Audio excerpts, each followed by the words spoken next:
नमस्कार, आप देख रहे हैं बिहार तक। मैं हूं आपके साथ सुकन्या सिंह। 2 दिनों की बयानबाजी की अगर बात करें तो सबसे पहले बीजेपी सांसद छेदी पासवान ने नीतीश कुमार के विषय में कहा कि वो कुर्सी के लिए दाऊद इब्राहिम तक से हाथ मिला सकते हैं। फिर लालू प्रसाद यादव का बयान आया। उन्होंने भी छेदी पासवान के बयान पर मुहर लगाते हुए कहा कि बिल्कुल नीतीश कुमार कुर्सी के लिए किसी से भी हाथ मिला सकते हैं। इन 2 बयानों के बाद बिहार के लोगों की दिलचस्पी बढ़ गई ये जानने में कि क्या वाकई नीतीश कुमार किसी को भी सियासत में आगे बढ़ने के लिए धोखा दे सकते हैं, किसी से भी हाथ मिला सकते हैं। कुल मिलाकर कहें तो दोस्त को भी दुश्मन और दुश्मन को भी दोस्त बना सकते हैं। चलिए इस बात को समझने के लिए नीतीश कुमार के पॉलिटिकल जर्नी को समझना जरूरी है। 1970 के दशक की अगर हम बात करें तो उस वक्त इंदिरा गांधी के खिलाफ कई संगठन एकजुट हो रहे थे और नीतीश कुमार भी सियासत में दिलचस्पी दिखा रहे थे। और उस वक्त 1974 में नीतीश कुमार जॉर्ज फर्नांडिस के करीब आए, उनसे उनकी जान पहचान हुई, मुलाकात हुई। नीतीश और जॉर्ज की दोस्ती से लेकर दुश्मनी तक की कई बातें कही जाती है। कहा यह जाता है कि नीतीश कुमार अपने पॉलिटिकल गुरु जॉर्ज फर्नांडिस के भी सगे नहीं हो पाए। जरा पूरा मामला समझिए। 1970 में जॉर्ज फर्नांडिस से दोस्ती होने के बाद नीतीश कुमार ने उनके साथ मिलकर समता पार्टी बनाई। समता पार्टी आगे चलकर जनता दल यूनाइटेड बनती है 2003 में और फिर जनता दल यूनाइटेड के अध्यक्ष बनते हैं जॉर्ज फर्नांडिस। ऐसा लगता है कि जॉर्ज फर्नांडिस खुद केंद्र की सियासत में ज्यादा दिलचस्पी लेते हैं और बिहार की जिम्मेदारी नीतीश पर छोड़ देते हैं। उसके बाद नीतीश और जॉर्ज फर्नांडिस में मनमुटाव शुरू होता है। 2007 में नीतीश कुमार के सहयोग से जॉर्ज फर्नांडिस को जेडीयू के अध्यक्ष पद से हटा दिया जाता है और शरद यादव जेडीयू के अध्यक्ष बन जाते हैं।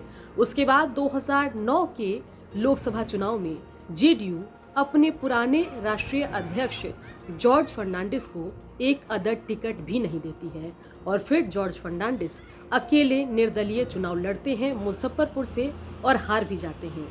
फिर आगे चलकर नीतीश कुमार जरूर जॉर्ज फर्नांडिस को राज्यसभा भेजते हैं, लेकिन नीतीश के इस धोखे और गिरते स्वास्थ्य के बाद धीरे धीरे जॉर्ज फर्नांडिस राजनीति से दूर हो जाते हैं, अलग हो जाते हैं और फिर तब से नीतीश और जॉर्ज की दोस्ती, दुश्मनी, सियासी धोखे की कहानी मशहूर हो जाती है। ये तो बात हुई जॉर्ज फर्नांडिस की। अब बात करते हैं शरद यादव की। 2007 में शरद यादव को अध्यक्ष बनाते हैं नीतीश कुमार, जॉर्ज फर्नांडिस को दरकिनार करके, जॉर्ज फर्नांडिस को अध्यक्ष के पद से हटा के। बता दें कि 2003-04 के आसपास शरद यादव आरजेडी से अलग होकर नीतीश कुमार के साथ जुड़ते हैं और समता पार्टी आगे बढ़कर जनता दल यूनाइटेड बन जाती है। शरद और नीतीश की भी दोस्ती अच्छी खासी चलती रहती है, लेकिन इन सब के बीच नीतीश कुमार 2016 में शरद यादव को हटाकर खुद जेडीयू के राष्ट्रीय अध्यक्ष बन जाते हैं और फिर धीरे धीरे शरद यादव का भी सियासत से रास्ता अलग हो जाता है। उनका भी स्वास्थ्य खराब होता है और वो भी सियासत से दूर चले जाते हैं।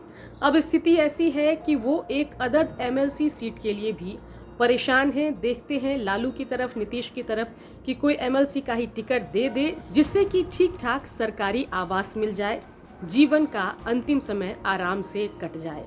तो ये हुई नीतीश और शरद की दोस्ती से लेकर दुश्मनी तक की कहानी। आखिरी दौर में नीतीश और शरद की दोस्ती ऐसा रंग लेती है कि जेडीयू अपने पुराने राष्ट्रीय अध्यक्ष शरद यादव पर ओछी टिप्पणी करते हैं। जेडीयू के प्रवक्ता कहते हैं कि शरद यादव तो फूके हुए कारतूस हैं, उनकी बातों में कोई दम नहीं है। तो देखा आपने किस तरीके से नीतीश और शरद की दोस्ती से लेकर दुश्मनी तक की ये कहानी है। आखिरी दौर तो जेडीयू में शरद के साथ ऐसा आता है कि नीतीश कुमार तो छोड़िए, पार्टी के छोटे मोटे प्रवक्ता भी कहना शुरू कर देते हैं कि शरद यादव का समय निकल गया है, बुजुर्ग हो गए हैं, उनका जेडीयू से कोई सरोकार नहीं है। 2016-17 के दौर की ये बात होती है और धीरे धीरे शरद यादव सियासत से दूर चले जाते हैं। अब शरद के बाद आते हैं लालू प्रसाद यादव पर। 1974 के आसपास लालू और नीतीश की दोस्ती होती है। दोनों दोस्त बड़े भाई छोटे भाई के रिश्ते में आते हैं। कई मौकों पर कभी दोस्त कभी दुश्मन भी बनते हैं आगे चलकर बिहार की सियासत में। दरअसल 1990 के दौर में लालू प्रसाद यादव की राष्ट्रीय जनता दल बड़ी पार्टी बनकर बिहार में उभरती है। नीतीश के पूरे समर्थन से लालू प्रसाद यादव बिहार के मुख्यमंत्री भी बन जाते हैं। नीतीश लालू के भरोसेमंद छोटे भाई बन जाते हैं। लेकिन इन सब के बीच नीतीश कुमार की एक नाराजगी रहती है।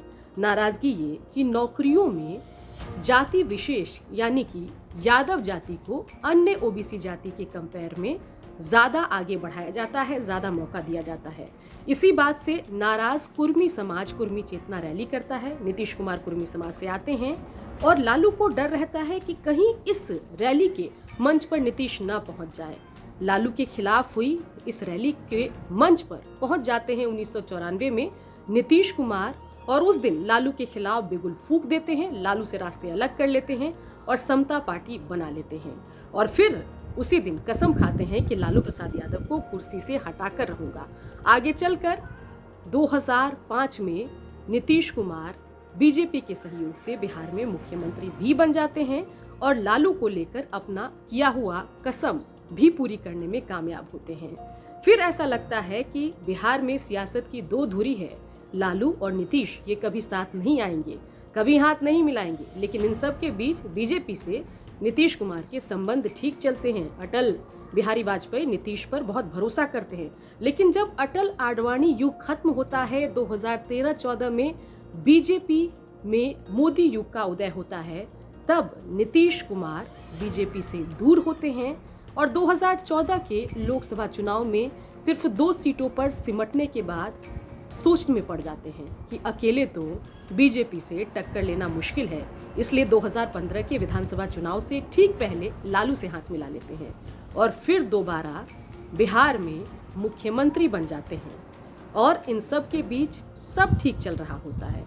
तेजस्वी यादव उप मुख्यमंत्री रहते हैं, नीतीश कुमार मुख्यमंत्री रहते हैं। लगता है कि अब जो ये लालू नीतीश की दोस्ती का दूसरा इनिंग है ये लंबा चलेगा। लेकिन 2017 में नीतीश कुमार एक बार फिर से लालू प्रसाद यादव को धोखा देकर रातों रात उनसे गठबंधन तोड़ लेते हैं और कुछ दिन बाद बीजेपी से हाथ मिला लेते हैं और बीजेपी के सहयोग से 2017 में बिहार में सरकार चल जाती है। तो देखा आपने कि किस तरीके से नीतीश कुमार कभी किसी के जिगरी दोस्त बन जाते हैं और फिर सियासी नफे नुकसान के लिए उसी व्यक्ति से किनारा करके सियासत में आगे बढ़ने के लिए दूसरे व्यक्ति से हाथ मिला लेते हैं। बता दें कि नीतीश कुमार का कोई पॉलिटिकल बैकग्राउंड नहीं है।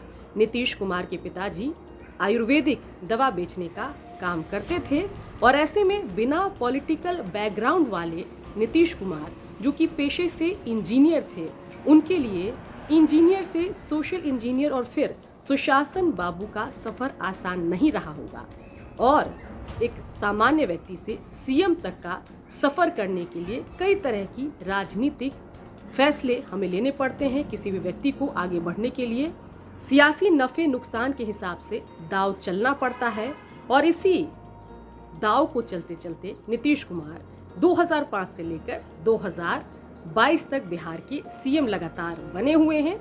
बिहार की सत्ता की चाबी उनके जेब में है। सिर्फ 1.25 साल के जीतन राम मांझी के कार्यकाल को छोड़ दें तो नीतीश कुमार लगातार बिहार के मुख्यमंत्री बने हुए हैं और ऐसे में बोलने वाले तो बोलते रहेंगे कि नीतीश कुमार किसी को भी धोखा दे सकते हैं, कुर्सी के लिए किसी से भी हाथ मिला सकते हैं। लेकिन सियासी फायदा अगर किसी को भी मिले तो कोई व्यक्ति क्यों ना हाथ मिलाए।